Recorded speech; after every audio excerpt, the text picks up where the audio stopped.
Hi hello dears, എല്ലാ മക്കൾക്കും എജ്യൂമേറ്റിന്റെ മറ്റൊരു ക്ലാസ്സിലേക്ക് സ്വാഗതം. ഇന്നത്തെ ക്ലാസ്സിൽ നമ്മൾ നോക്കാൻ പോകുന്നത് 6ാം ക്ലാസ്സിലെ മക്കളുടെ അടിസ്ഥാന പാഠാവലിയുടെ ഓണം എക്സാമിന്റെ ഒരു മോഡൽ ക്വസ്റ്റ്യൻ പേപ്പർ ആണ് കേട്ടോ. ക്ലാസ്സിലേക്ക് കടക്കുന്നതിന് മുന്നേ ചാനൽ ആദ്യമായി കാണുന്നവരാണെങ്കിൽ ഒന്ന് സബ്സ്ക്രൈബ് ചെയ്ത് സപ്പോർട്ട് ചെയ്യാൻ മറക്കരുത്.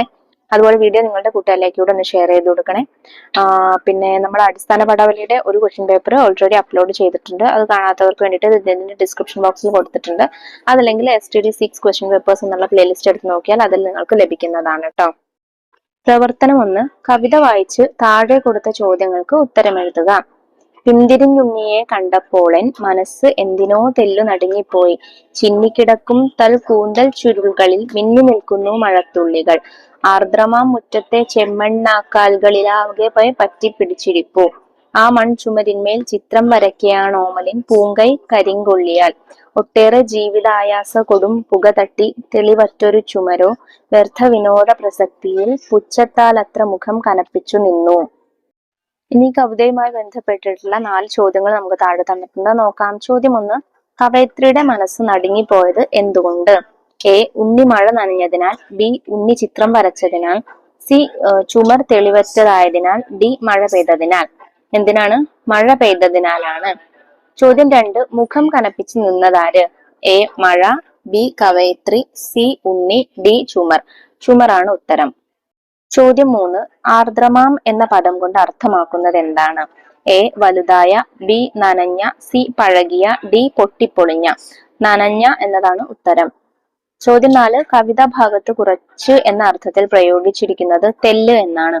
എന്നാൽ കൂടുതൽ എന്ന അർത്ഥത്തിൽ പ്രയോഗിച്ചിരിക്കുന്ന പദം ഏതാണ്? A. തെളിവറ്റ. B. ഒട്ടേറെ.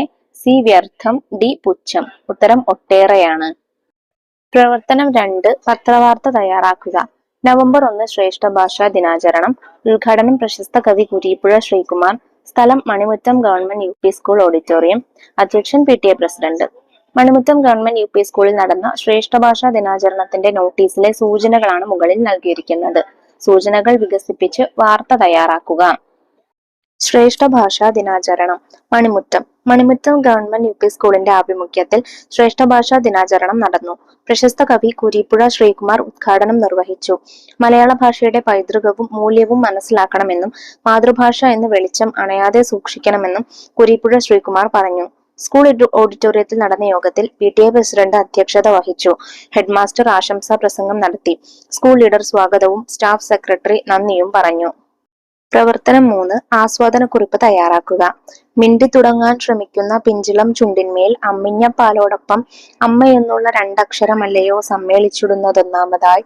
മറ്റുള്ള ഭാഷകൾ കേവലം ധാത്രിമാർ, മർത്യന്നു പെറ്റമ്മ തൻ ഭാഷ താൻ. മാതാവിൻ വാത്സല്യ ദുഗ്ധം നുകർന്നാലേ പൈതങ്ങൾ പൂർണ്ണ വളർച്ച നേടൂ. വള്ളത്തോളിന്റെ എന്റെ ഭാഷ എന്നുള്ള കവിതയിൽ നിന്നുള്ള ഒരു ഭാഗമാണ് തന്നിട്ടുള്ളത്.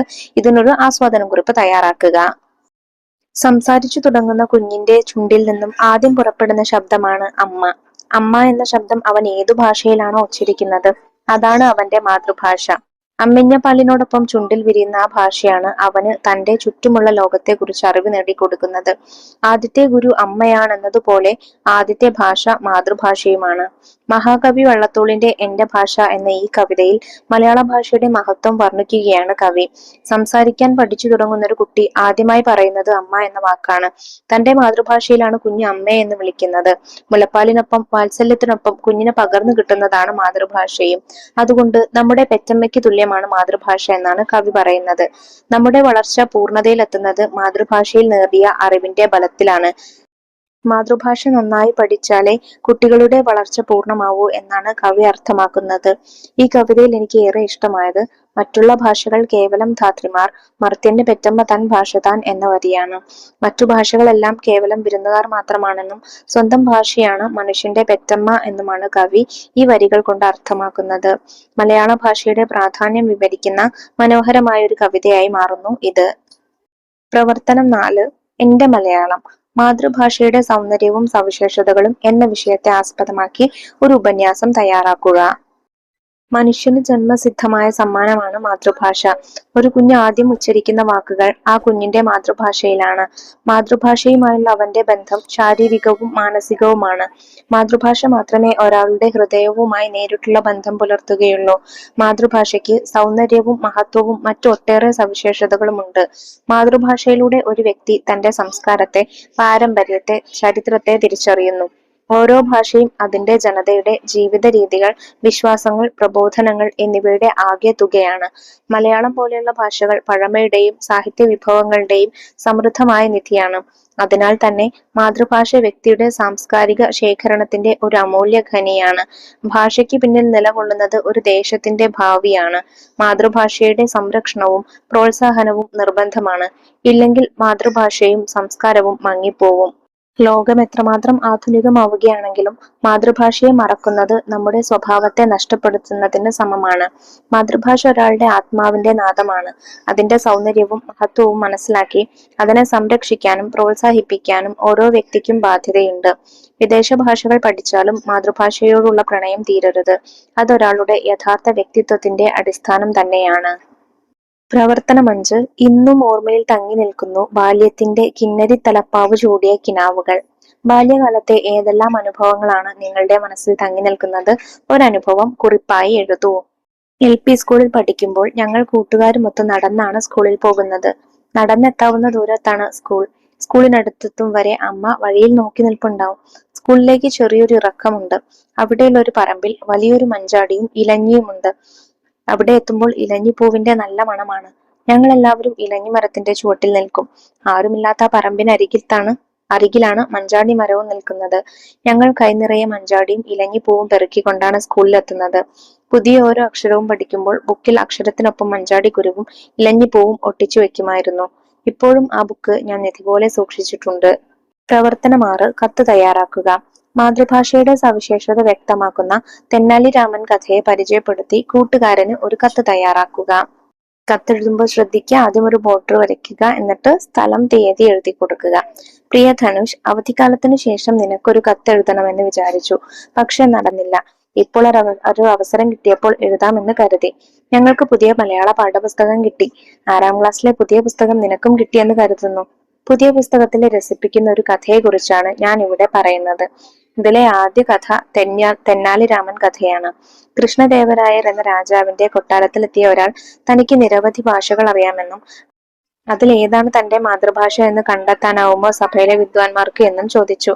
രാജാവ് വിദ്വാൻമാരെ എല്ലാം വിളിച്ചു വരുത്തി. അവരോടെല്ലാം ഒഴുക്കുള്ള രീതിയിൽ പല ഭാഷകളിൽ അയാൾ സംസാരിച്ചു. പലർക്കും അയാളുടെ മാതൃഭാഷ ഏതെന്ന് പറയാനായിട്ട് സാധിച്ചില്ല. പിന്നീട് രാജാവ് തെന്നാലി രാമനെ വിളിച്ചു വരുത്തുകയും തെന്നാലി രാമൻ വിദ്വാന്റെ കാലിൽ അറിയാതെ എന്ന മട്ടിൽ ചവിട്ടുകയും അയാൾ അമ്മയെന്ന് നിലവിളിക്കുകയും ചെയ്യുന്നു. അതിലൂടെ അയാളുടെ മാതൃഭാഷ മലയാളമാണെന്ന് തെന്നാലി രാമൻ കണ്ടുപിടിക്കുന്നു. ഈ ഫലിത രൂപത്തിലുള്ള കഥയിൽ ഒരുപാട് കാര്യങ്ങൾ നമുക്ക് പഠിക്കാനുണ്ട്. ഏതൊരു സാഹചര്യത്തിലും ഒരാൾക്ക് പ്രകടിപ്പിക്കാൻ എളുപ്പം മാതൃഭാഷയാണ് എന്നാണ് ഇതിലൂടെ നമുക്ക് മനസ്സിലാക്കാൻ പറ്റുന്ന പ്രധാന കാര്യം എന്നാണ് ഞങ്ങളുടെ ടീച്ചർ ഞങ്ങളോട് പറഞ്ഞത്. പുതിയ പുസ്തകം എനിക്ക് വളരെയധികം ഇഷ്ടപ്പെട്ടു. നിനക്കോ? വിവരം അറിയിക്കണേ.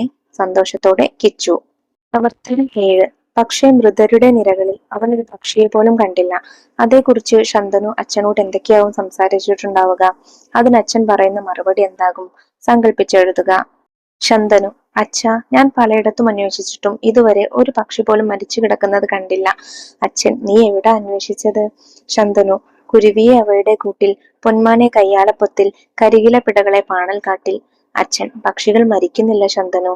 ശന്തനു: ഇല്ലേ, പിന്നെ അവയ്ക്ക് എന്താണ് പറ്റുന്നത്? അച്ഛൻ: അവ മരിക്കുന്നതിനു പകരം പറന്നു പറന്നു പോകുന്നു. മേഘങ്ങളിലൂടെ മലകളും പുഴകളും കടന്ന് അവ പറന്നു പോകുന്നു. ശന്തനു: അതാണല്ലേ മരിച്ച ഒരു പക്ഷിയെ പോലും എനിക്ക് കാണാൻ കഴിയാതിരുന്നത്. എന്റെ അമ്മയും ഇങ്ങനെയാണോ പോയത്? അച്ഛൻ: അതെ മോനെ. അപ്പൊ ഇത്രയും കാര്യങ്ങളാണ് കേട്ടോ മക്കളെ നമുക്ക് അടിസ്ഥാന പാഠാവലിയുടെ ഈ ചോദ്യപേപ്പറിൽ ചെയ്യാനായിട്ടുള്ളത്. പ്രധാനപ്പെട്ട ചോദ്യങ്ങളും അതുപോലെ എങ്ങനെയൊക്കെയാണ് ഉത്തരം എഴുതേണ്ടത് എന്നൊക്കെ മക്കൾക്ക് മനസ്സിലായിട്ടുണ്ടെന്ന് വിശ്വസിക്കുന്നു. നമ്മൾ ഓൾറെഡി ഒരു ക്വസ്റ്റ്യൻ പേപ്പർ അടിസ്ഥാന പാഠാവലിയുടെ അപ്ലോഡ് ചെയ്തിട്ടുണ്ട്. അത് കാണാൻ വിട്ടുപോര്, കണ്ടു നോക്കുക. അതിൽ വേറെ ക്വസ്റ്റ്യൻസ് ആണ് നമ്മൾ ഇൻക്ലൂഡ് ചെയ്തിട്ടുള്ളത് കേട്ടോ. അപ്പോൾ ശരി, നമുക്ക് അടുത്ത ക്ലാസ്സുമായി വീണ്ടും കാണാം. ഇന്നത്തെ ക്ലാസ്സിനെ കുറിച്ചുള്ള അഭിപ്രായങ്ങൾ കമന്റ് ബോക്സിലൂടെ അറിയിക്കാൻ മറക്കരുത് കേട്ടോ. താങ്ക്